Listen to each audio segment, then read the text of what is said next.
Oke, selamat malam, Om Swastiastu. Saya ucapkan kepada Bapak dosen Dr. Ibu Gede Diatmike SIAK MSI selaku pengampu pada materi kuliah program studi Magister Akuntansi Fakultas Ekonomi dan Bisnis Universitas Pendidikan Indonesia dalam mata kuliah akuntansi keperilakuan. Pada malam ini saya ingin menyampaikan konsep dan perspektif keperilakuan. Saya sendiri Nyoman Artike dengan NIM 2029141-022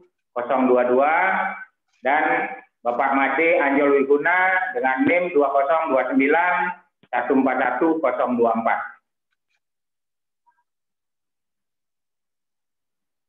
Konsep dan perspektif keperilakuan. Yang pertama di sini adalah pendahuluan, yang kedua pembahasan, yang ketiga adalah kesimpulan.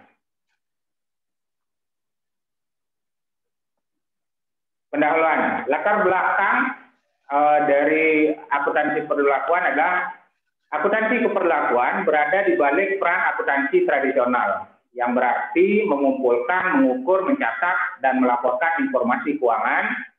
Akuntansi keperilakuan dengan mempertimbangkan hubungan antara perilaku manusia dan sistem akuntansi, mencerminkan dimensi sosial dan budaya manusia dalam suatu organisasi. Akuntansi keperilakuan menghubungkan antara keperilakuan manusia dengan akuntansi. Ilmu keperilakuan merupakan bagian dari ilmu sosial, sedangkan akuntansi keperilakuan merupakan bagian dari ilmu akuntansi dan pengetahuan keperilakuan. Untuk perumusan masalah dari latar belakang tersebut, yang menjadi rumusan masalah dalam makalah ini adalah bagaimana konsep dan perspektif keperilakuan. Yang kedua adalah manfaat. Adapun manfaat yang dapat diperoleh dari penulisan makalah ini untuk mengetahui konsep dan perspektif keperilakuan. Untuk pembahasannya saya kembalikan kepada Pak Anjol untuk membahas mengenai pembahasan. Kepada Pak Anjol saya persilakan. Oke, baik. Terima kasih Pak Mang. Terima kasih Bapak Diatmike atas waktu dan kesempatan. Dalam makalah ini saya akan membahas mengenai konsep keperilakuan. Nah, lingkup ilmu keperilakuan mencakup bidang riset manapun yang mempelajari baik melalui metode eksperimen maupun observasi perilaku manusia. Nah, tujuan dari ilmu keperilakuan adalah untuk memahami, menjelaskan, dan memprediksi perilaku manusia. Untuk membuat kesimpulan tentang perilaku manusia secara impersonal yang dapat didukung oleh bukti empiris melalui prosedur yang terbuka untuk direview maupun direplikasi dan dapat diverifikasi oleh ilmuwan lain yang tertarik. Ilmu keperilakuan menggambarkan pengamatan yang sistematik tentang perilaku untuk bertujuan mengkonfirmasikan secara eksperimen hipotesis melalui pengamatan perubahan dalam perilaku.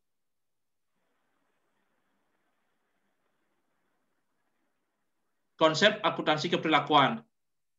Konsep akuntansi keperilakuan adalah cabang akuntansi yang mempelajari hubungan antara perilaku manusia dengan sistem akuntansi yang mempelajari hubungan antara perilaku manusia dengan sistem akuntansi. Itu dijelaskan oleh Sigil G. et al. Di tahun 1989. Secara lebih rinci, ruang lingkup akuntansi keperilakuan meliputi yang pertama, mempelajari pengaruh antara perilaku manusia terhadap konstruksi, bangunan, dan penggunaan sistem informasi yang diterapkan dalam perusahaan dan organisasi. Yang kedua, mempelajari pengaruh sistem informasi akuntansi terhadap perilaku manusia. Dan yang ketiga, yaitu metode untuk menjelaskan dan memprediksi perilaku manusia dan strategi untuk mengubahnya.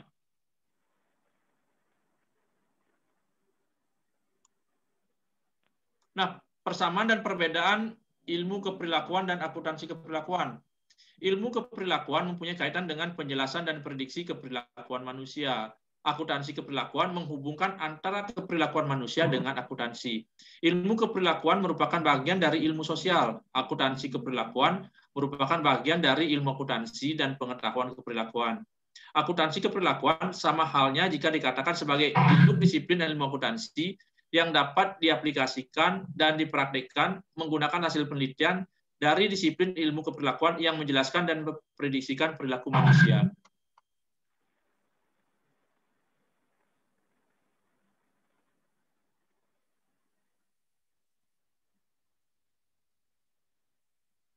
Nah, perspektif berdasarkan perilaku manusia dilihat dari psikologi, sosiologi, dan psikologi sosial.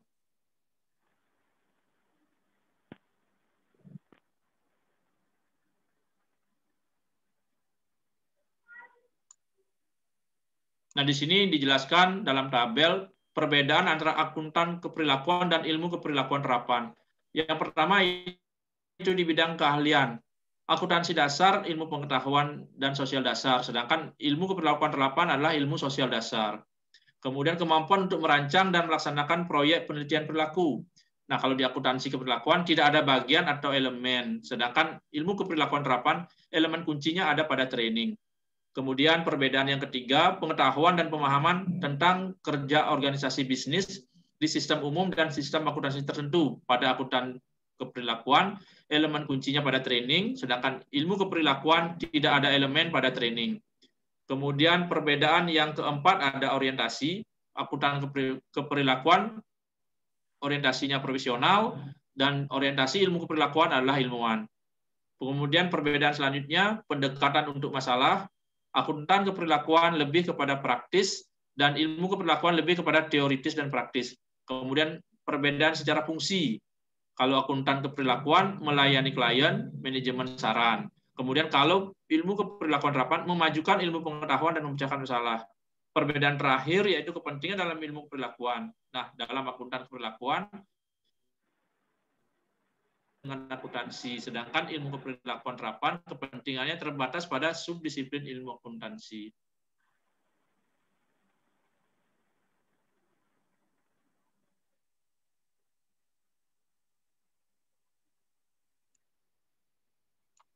Perspektif berdasarkan perilaku manusia. Bila psikologi memfokuskan perhatian mereka pada individu, sosiologi mempelajari sistem sosial di mana individu-individu mengisi peran-peran mereka. Jadi sosiologi mempelajari orang-orang dalam hubungan dengan manusia-manusia sesamanya. Ada beberapa faktor yang mempengaruhi perilaku manusia seperti kebutuhan individu, motivasi, tekanan organisasi, permintaan organisasi, sejarah personal, latar belakang yang unik dari individu-individu, konflik dari dalam dan luar organisasi, waktu permintaan, tanggung jawab personal dan sosial, dan sebagainya.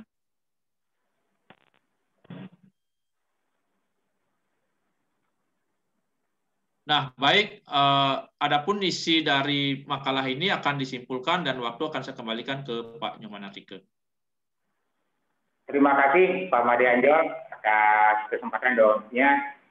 Oke, Bapak dosen, terima kasih atas waktunya. Di sini saya akan mencoba menyimpulkan dari pemaparan yang sudah dipaparkan oleh Pak Made Anjol.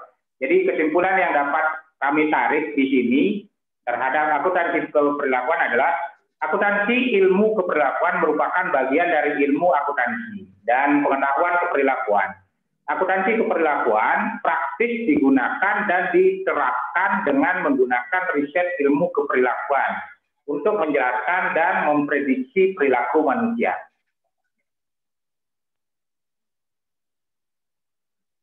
Sekian dan terima kasih dari kami. Apabila ada salah kata, salah ucap, dan ada kritik dan saran dari teman-teman maupun Bapak dosen selaku dosen pengampu, kami sangat berterima kasih sehingga apa yang kami paparkan dapat memberikan suatu tambahan ilmu bagi kita.